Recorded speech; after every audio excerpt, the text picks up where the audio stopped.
Dans le monde de Macron, on a une privatisation qui rencontre un grand succès.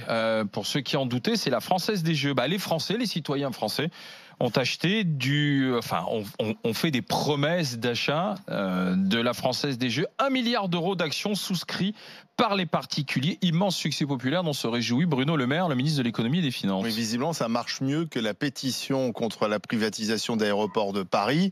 Les Français ont confiance, visiblement. Ils trouvent que c'est une bonne chose d'acheter de la Française des Jeux. Mais il faut reconnaître qu'à chaque fois que la France ou que le gouvernement a privatisé un fleuron, entre guillemets, de l'économie française, ça fonctionne. Quand il y a eu à l'époque EDF, ça a marché, France Télécom également. Donc là, ça fonctionne. D'aucuns disent pourtant que l'action sera un peu haute, qu'on risque peut-être de perdre un peu d'argent tout de suite. Mais enfin, Bruno Le Maire s'en félicite.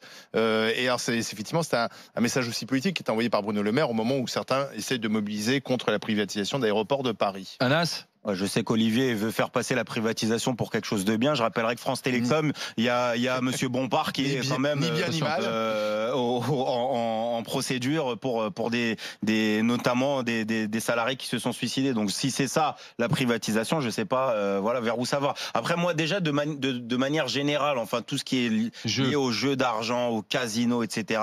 Je considère même lorsque il y a des personnes qui gagnent, in fine, c'est toujours comme disait, je crois c'était Monsieur Partouche, il disait au casino, même quand tu penses gagner, au final c'est toujours le casino qui est gagnant. Donc moi j'en ai un peu, de voir un peu des ouvriers dépenser. Parfois il y a même des personnes qui arrivent à se retrouver à divorcer sur ces choses-là. Maintenant sur la question de la privatisation, qu'il y ait des gens qui cherchent à être actionnaires des entreprises, c'est pas là on essaye de nous maquiller justement autour de la privatisation d'ADP et la Française des Jeux, que là ça marcherait. Non, il y a eu toujours de l'actionnariat, il y a des actionnaires de Louis Vuitton, de Hermès, de Moët et Chandon, de plein d'autres entreprises, que des gens souhaitent être actionnaires. Malheureusement, malheureusement. Moi je considère que je préfère que l'entreprise elle soit publique, que ça soit une entreprise publique. Oui, moi je suis pour la nationalisation des banques, des entreprises. Oui, ça marche bien. Maintenant qu'un État les entreprises publiques, ça marche très bien. Ça marche bien. Écoute, après qu'il y ait une mauvaise gestion, ça marche bien. La SNCF en tout cas ça marche très bien. Ça marche bien. Oui, ça marche très bien. Derrière qu'il y ait une mauvaise gestion. Et si ça marchait pas, qu'est-ce que ça serait? Il y aurait combien de grèves alors? Non mais Olivier il est drôle parce que il compare le fait d'avoir une entreprise nationalisée et une gestion de ces entreprises-là Tu crois que Guillaume Pépi il a quoi de différent Guillaume Pépi ou Monsieur Farandou ou Madame je sais plus son nom, Guillard de la RATP. Tu penses que ces personnes-là sont qui? C'est un comité d'administration ouvrier de la base des cheminots, des usagers.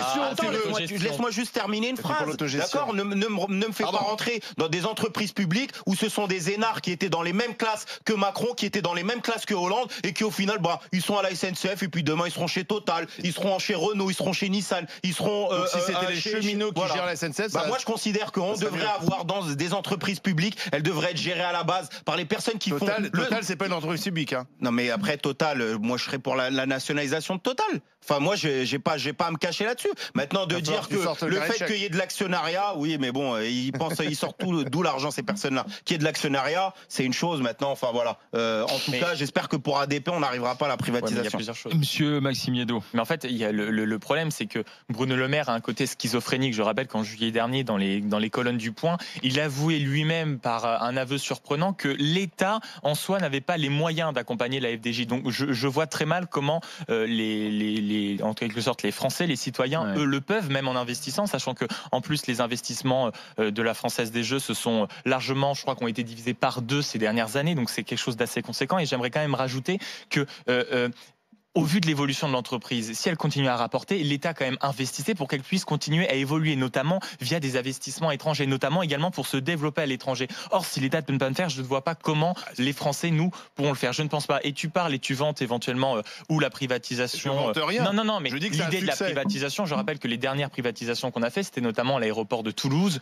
et ça a été un échec absolument monumental de A à Z, à tel point que ceux qui s'en étaient emparés ont vite laissé passer ça et ils ont investi investi des millions d'euros dans notamment des duty-free qui ont empli la moitié de l'aéroport. 1,5 milliard de mémoire, je crois, c'est 1,5 milliard de bénéfices.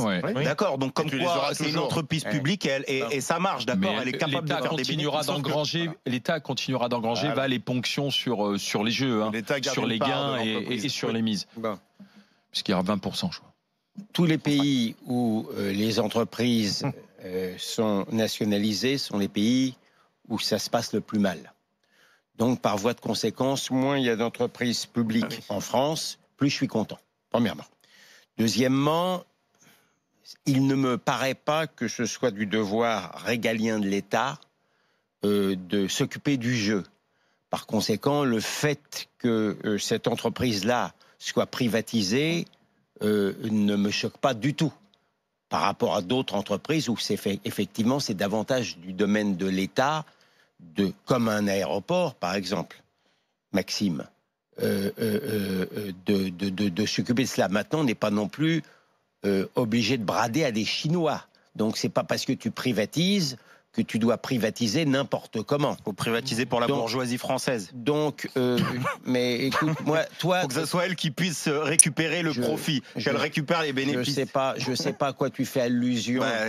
Quand tu parles avec mépris de la bourgeoisie française, avec très grand mépris. Moi qui ne suis pas un fils de bourgeois, je ne considère pas comme spécialement insultant de faire partie d'un groupe qui a beaucoup contribuer à enrichir le pays pour le plus grand bien de ses habitants. Donc, en ce qui me concerne, c'est pas les habitants qui l'ont enrichi le pays. En ce qui me concerne, c'est en général ce qui enrichit le pays, c'est l'esprit d'entreprise et de responsabilité, et certainement pas la